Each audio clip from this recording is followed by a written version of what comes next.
Good afternoon, everyone. Thank you for the invitation. Well, it's a new administration and change has come. In fact, it has come to the SEC. As you can see, we have a new logo, and it's green to signify wealth and prosperity. And I think that's for the business community. Okay, so the topic is how can we incentivize businesses to pursue a more sustainable and inclusive growth path. If I may change that question a bit, I would like to put that this way. Is there regulation that is compatible with sustainable and inclusive growth? And being a regulator, you probably expect what I will say, but you could at least hear me out before you make a final conclusion. So what is sustainable and inclusive growth? In recent years, there's been a shift of focus towards this kind of growth. But first, we need to understand what is inclusive growth, and there have been many definitions all throughout the morning. You've heard them. And for me, the definition that I found quite complete is that from the Asian Development Bank's Framework for Inclusive Growth Indicators Special Supplement. It states that inclusive growth is about raising the pace of growth and enlarging the size of the economy, while leveling the playing field for investments and increasing productive employment opportunities, as well as ensuring fair access to them. So it allows every section of society to participate in the growth, and this will be equally irrespective of any circumstances. Okay, further, sustainable economic growth requires inclusive growth, and that's according to the World Bank.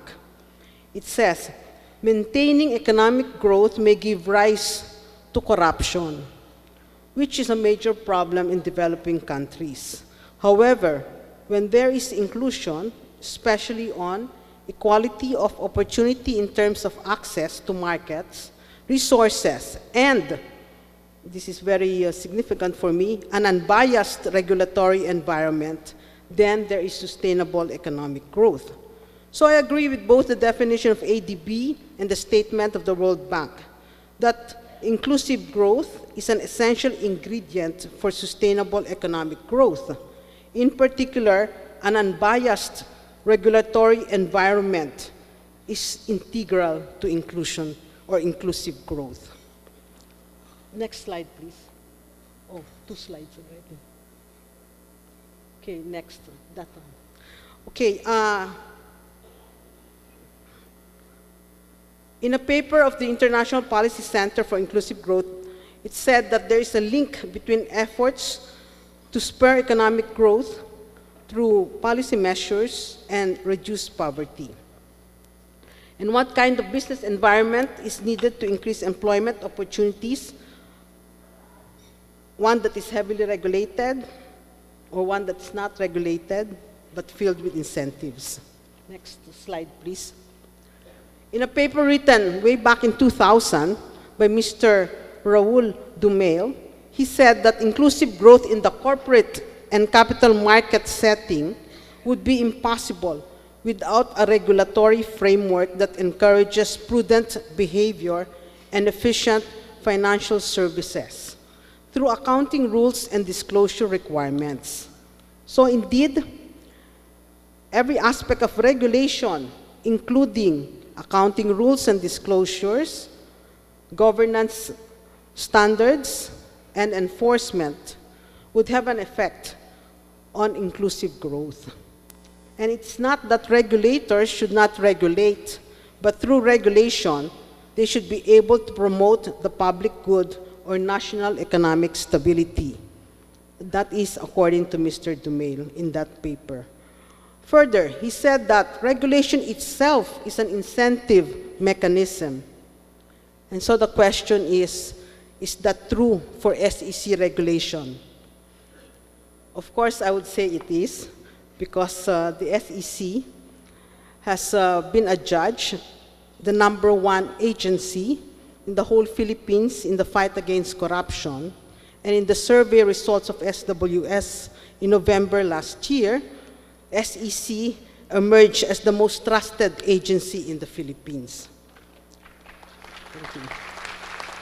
So, if you are to go by what Mr. Dumail said, that regulation itself is an incentive mechanism, is that true for the SEC, particularly with respect to the Securities Regulation Code? Next slide, please.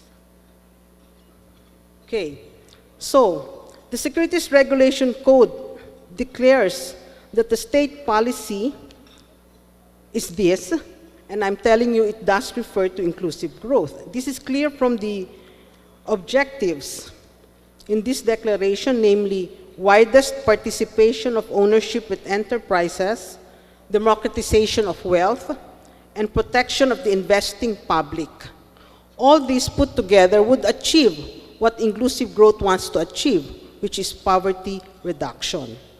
The same declaration also provides the regulatory framework for achieving this state policy.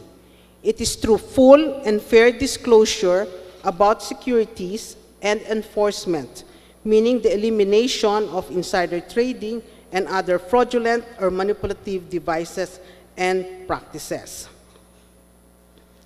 So, have we done our part in coming out with regulation that benefits everyone, especially the poor, such that they now have equal access to all opportunities, whether in putting up their own businesses or being employed by businesses registered and regulated by the SEC? Next slide, please. So I have outlined here some of the things we've done, and it will take about 3 slides, and I'm finished by then. So first is, we've adopted efficient automated processes and procedures. I'm sure many of you know that you can now register a company with the SEC in 1 day. With what Secretary Dominguez said this morning, you may be forced to do that in half a day. And we will cut red tape by providing for online registration. Of course, we've been wanting to impose or to allow online registration, but as you know, it's really the law itself that prevents us somehow. The law still requires that articles should be notarized, that the incorporated should sign the same, so somehow there must be some submission of hard copies of the articles. And of course, we've also already provided all the employer numbers. When you register with the SEC, you likewise get your numbers for BIR, PhilHealth, Pag-ibig, and SSS. Of course, that kind of system requires, sad to say, faster internet. Because we now have satellite offices, and without faster internet connection, our satellite offices may not be able to make use of this united business or unified business registration system. If you want a certified true copy of any document filed with the SEC, you would need only to call or to request it online. We've also centralized the system for issuing certificates of no derogatory information, a certificate that many prospective bidders or importers would have to present to those respective agencies. Instead of going from table to table, all you have to do is just approach the department that's giving out these certificates of no derogatory information. Pretty soon we'll also have online payment, and that would facilitate your use of the iView system, where you can access all information about companies registered with the SEC. We also intend to link up with LGUs with respect to the issuance of business permits. So I hope that it's all in alignment with what the Secretary this morning said, that we must cut red tape and we must ease registration of businesses. Now we will also promote good corporate governance. We're coming out with the new 2016 Code of Corporate Governance. Then you will ask me, isn't that more regulation? Well, actually, even if we've had that Code of Corporate Governance since 2000, this new one will be issued under a new principle. It will now be on a comply or explain basis. So it's the choice of the publicly listed companies, and soon even ordinary companies, whether or not they will comply with the high standards of good corporate governance. We're also requiring more transparency in financial reporting, and we are reviewing the accreditation procedures for market professionals. For financial reporting, as you know, we've already required companies, in order that they are more transparent, to give us conglomerate maps, also to report on the use of their pension funds, and to also disclose corporate foreign borrowings. We are also soon embarking on a quality assurance review of external auditors of publicly listed companies. Next slide, please. Okay, we've actually submitted our proposed amendments to the Corporation Code in the last Congress. Unfortunately, there were many other priority bills, and so our proposed amendments didn't pass. So we are going to resubmit the same proposed amendments to this Congress. And just to remind everyone, the proposed amendments would allow for one-person corporations. That means that a person can engage in business as a corporation and have limited liability. As I think one of the speakers earlier said, about 90% of enterprises are SMEs, and therefore allowing even sole proprietorships to become one-person corporations would increase the number of these small companies, as well as facts have shown, they are actually the big generators of employment. We've also asked for the imposition of criminal corporate liability because this is a means of stopping corruption. If stockholders, directors, and officers condone criminal acts to benefit the company through, let us say, tax evasion and bribery, the corporate assets should be forfeited. And stockholders should, in fact, stop their management from putting at risk their corporate assets. We also have provisions protecting whistleblowers because this is, again, a means of fighting corruption within the corporate setting. And we've proposed the extension of the corporate term from 50 years to perpetual. The other activities of the SEC are all towards benefiting SMEs. We are setting up the country's first national credit registry through the Credit Information Corporation, of which I am the chair. And then we are also being appointed in the recent law on microfinance to chair the Microfinance NGO Council, and that is going to accredit all microfinance institutions in order that they could avail of preferential tax treatment on their earnings as lending institutions. We're also signatory to the National Strategy for Financial Inclusion, which is the document that principally handles financial inclusion measures. Next slide, please. Okay, we've come out with the 2015 Securities Regulation Code, IRR, and we did provide for many changes that would increase financial services and products and make available investments to a bigger investment group, particularly retail investors. And we have the shelf registration, longer period of effectivity for the financial statements, longer period for the issuer to sell securities, as well as for commercial papers.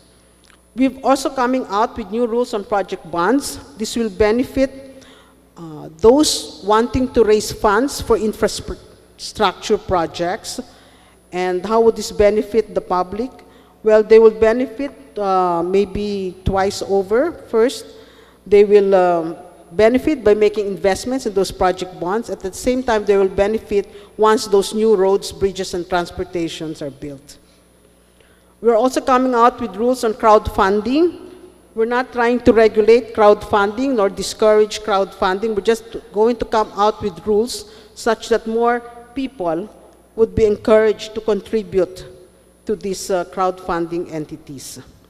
And likewise, as mentioned by Secretary Dominguez, we would really want to launch REITs in the Philippines finally.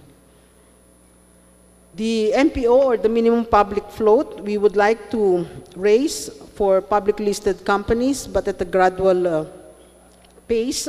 Maybe we'll start off with new IPOs at 15% instead of just 10%. Well, of course, that also depends on market conditions. Next slide, please.